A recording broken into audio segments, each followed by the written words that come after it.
So I thought I'd give you an update on the Dakota.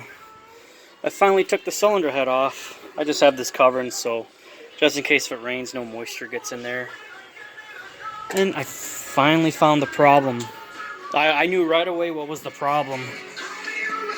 Turn this down a little bit. You can kind of see it a little bit right there. The camera would fit. There it is right there. That little crack right there. Cylinder number 2. That's what was causing my misfire. So luckily, I got a spare cylinder head over here. It came out of this engine, a 93 van. And luckily on this one, the valves look way much more better than the one on that one.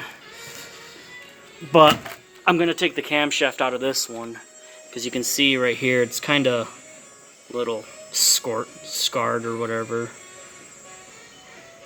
Yeah, you could see that.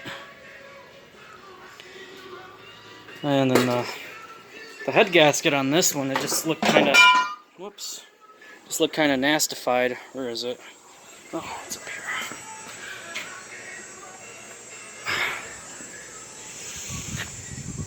Got all that rust. Get this camera to focus. Yeah, you can see that. But yeah, she'll be up and running soon. So, no big deal for me. I've done so much of these cylinder heads. Huh? Yep. That's my truck.